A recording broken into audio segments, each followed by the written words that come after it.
Hello hello hello and welcome to another video. তো এখন আমি কথা বলবো এই বছরই মার্চে রিলিজ করা সিনেমা বনলতা এক্সপ্রেস সিনেমাটা নিয়ে, বাংলাদেশের সিনেমা, এবং সিনেমাটা এখন হইচইতে চলে এসেছে এই 24 তারিখ, এবং আমি সিনেমাটা দেখে ফেললাম। এই সিনেমাটা আমি অ্যাকচুয়ালি কাইন্ড অফ এক্সাইটেড ছিলাম যখন সিনেমাটা এসেছিল। আমি ট্রেলার ভালো করে দেখিনি, বাট আমি দেখেছিলাম যেখানে মোশাররফ করিম, চঞ্চল চৌধুরী এনারা আছেন, তো আমি তাই জন্য অ্যাকচুয়ালি এক্সাইটেড ছিলাম। এবং সিনেমাটা ভালো রেসপন্স পেয়েছে এইটা আমি জানতাম, যে এই সিনেমাটা যে ভালো রেসপন্স পেয়েছে। যে কটা সিনেমা রিলিজ করেছিল একসাথে, আই থিঙ্ক ঈদে রিলিজ করেছিল দম, বনলতা এক্সপ্রেস, প্রিন্স, শাকিব খানের সিনেমা, আর রাক্ষস সিএমএস সিনেমা, এইটা তার মধ্যে আর কি থিঙ্ক সব থেকে ভালো রেসপন্স পেয়েছে ক্রিটিক্যালিও, যে সবার খুব ভালো লেগেছে সিনেমাটা। আমি সিনেমাটা দেখলাম। সিনেমাটা আসলে হুমায়ুন আহমেদের একটা গল্প, কিছুক্ষণ সেই গল্পটার উপর বেস্ট। সিনেমাটার গল্প যদি বলতে হয়, কিছু লোক এবং একটি ট্রেন জার্নি, ব্যাস।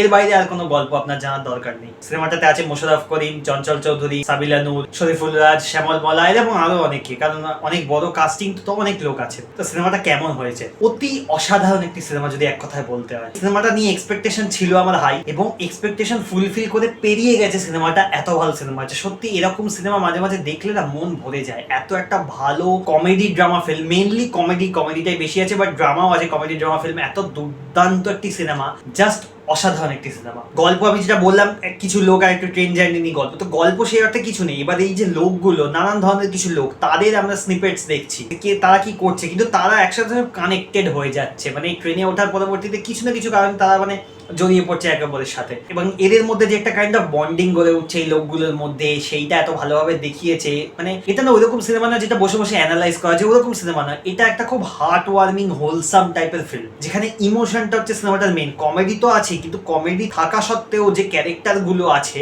এটা এরকম কমেডি না যে একদম মানে আউটার আউট কমেডি লাইক গোলমাল, সেরকম নয়। অবভিয়াসলি সেটা তো বলারও কিছু নেই।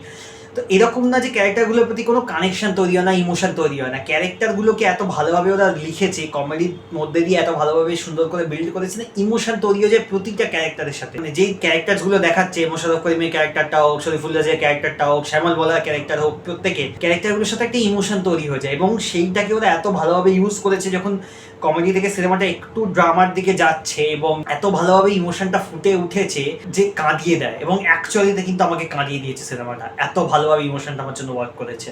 মোশাররফ করিমের ক্যারেক্টারটা, তাকেই আমার মনে হয় সব থেকে বেশি স্ক্রিন টাইমিং দেওয়া হয়েছে, তাকে এবং শরীফুল রাজের যে ক্যারেক্টারটা, এদের দুজনকে অ্যাকচুয়ালি খুব বেশি স্ক্রিন টাইম দেওয়া হয়েছে। সাবিলা নূরকেও দেওয়া হয়েছে, এবং তাদেরকে দেখতে, তাদের ক্যারেক্টারস গুলো এত ভালো লাগে দেখতে। শ্যামল মালা যে ক্যারেক্টারটা, সেই ক্যারেক্টারটা না হয়তো কারোর দেখে কাইন্ড অফ ইরিটেটিং মনে হবে, মানে কেমন একটা, মানে সে একটা হাজবেন্ডের রোল প্লে করছে, তার ওয়াইফ আছে, তার মেয়ে আছে, তার ক্যারেক্টারটা হয়তো লোকের পছন্দ হবে না একবার দেখলে, বিকজ সে মানে সেই টিপিক্যাল একটা মাইন্ডসেট, সেরকম টাইপের একটা লোক। আমি আশা করি বোঝাতে পারছি। কিন্তু তার ক্যারেক্টারটা যে মানে পুরো যখন জিনিসপত্র দেখালো, তার ক্যারেক্টারের যে ডেভেলপমেন্টটা, সেটা এত ভালো লাগে দেখতে, এত ইমোশনাল করে দেয়। চঞ্চল চৌধুরীর যে ক্যারেক্টারটা বলতে হয়, তার ক্যারেক্টারটা বরং মানে একটু অন্যরকম ক্যারেক্টার, বিকজ মানে সে আর কি এদের সাথে মিশে নেই, মানে সে আর কি অন্য আছে, ট্রেনের অন্য একটা আলাদা বগিতে আছে, এবং অনেক পরে গিয়ে আর কি সে এদের সাথে দেখাটা হচ্ছে। তো তার গল্পটা অ্যাকচুয়ালি সেলফ কন্টেন্ট ভাবেই চলছে, পরে গিয়ে সেটা কানেক্ট হচ্ছে, এবং সেটা কিন্তু প্রথম প্রথম হেভি লাগছিল। মাঝখানে আমার কিছু জায়গায় মনে হচ্ছিল যে এবার মানে কমেডি আছে, বাট ওটা কেন দেখাচ্ছে, পয়েন্টটা কি? বাট আমি লাস্ট থেকে বুঝতে পারলাম, যখন পুরো জিনিসটা একসাথে এদের সাথে কানেক্টটা করলো এসে, সেই ক্যারেক্টারটাকে বা সেই ক্যারেক্টারের যে দিকপত্র দেখাচ্ছিল, সেটা আমার প্রথমে মনে হচ্ছিল যে এটা ইউজলেস, এটা ভাল লাগছে না দেখতে। বাট সেটাকে যখন শেষে এসে ক্লোজারটা দিল, মনে হচ্ছিল না,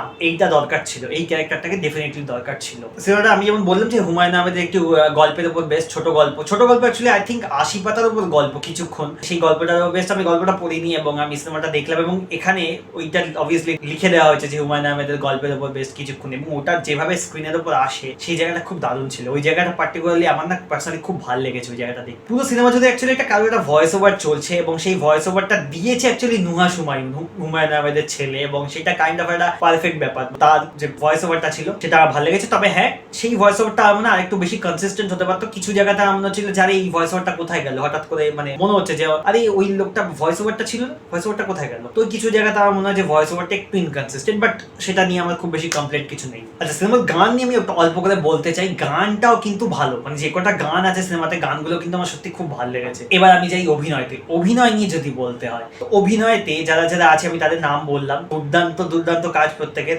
কমেডি তারা এত ভালো করেছে, ড্রামা সিনস গুলো তাদের ভালো। বেস্ট কাজ মোশাররফ করিম, তার ক্যারেক্টারটার উপরে অনেক কিছু দাঁড়িয়ে আছে, তাকে দিয়ে অনেক কিছু করানো হয়েছে, এবং তার কাজ আমার মনে বেস্ট। বাকিদের কাজও দুর্দান্ত, মানে এমন যে কেউ খারাপ কাজ করেছে। সিনেমাটা এরকম যে প্রত্যেককে স্পেস দেওয়া হয়েছে, প্রত্যেকে নিজের কাজ একদম একদম পারফেক্টলি করেছে। বাট মোশাররফ করিমের কাজটা আমার সব থেকে ভালো লেগেছে, শরীফুল রাজের কাজও ভালো ছিল, সাবিলা নূরকেও বেশ ভালো লেগেছে, তাকে দেখতেও সুন্দর লাগে, তার অভিনয়ও ভালো, শ্যামল মলার ক্যারেক্টারটা ভালো, চঞ্চল চৌধুরী ক্যারেক্টারটা মানে খুব বেশি তার হয়তো ডেপথ নেই সেই ক্যারেক্টারটার, এবং তার মানে খুব যে অনেক কিছু করার আছে বলে আমার তো মনে হয়নি, কিন্তু তার কাজ আমার ভালো লেগেছে, বিকজ অবভিয়াসলি তিনি চঞ্চল চৌধুরী, বলার কিছুই নেই, দুর্দান্ত অভিনেতা।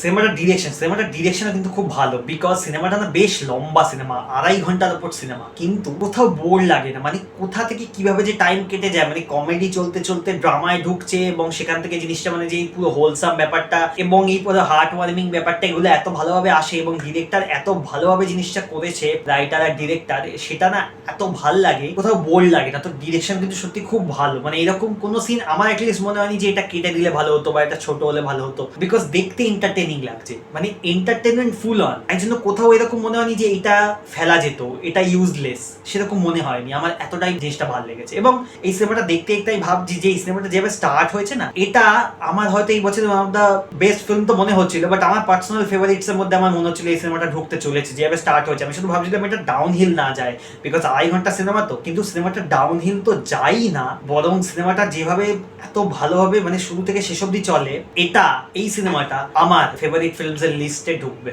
ডেফিনেটলি ঢুকবে। এই সিনেমাটা দেখতে দেখতে অ্যাকচুয়ালি আমার মনে পড়ছিল যে গত বছরে একটি সিনেমা, বাংলাদেশের সিনেমা উৎসব বলে, যেটা ক্রিসমাস ক্যারল বলে গল্পটার উপর বেস, সেটা চঞ্চল চৌধুরী ছিল, ওই সিনেমাটা আমার দুর্দান্ত লেগেছিল, ওটাকে আমি লেটার বক্স দিয়ে 5/5 দিয়েছিলাম, ওটাও আমার খুবই পছন্দের এবং আমার ফেভারিট ফিল্মের লিস্টে ওটাও আছে। এবং কোইন্সিডেন্টলি দুটোরই ডিরেক্টর তানিম কাইজার বলে সিরিজটা অ্যাকচুয়ালি উনি ডিরেক্ট করেছিলেন।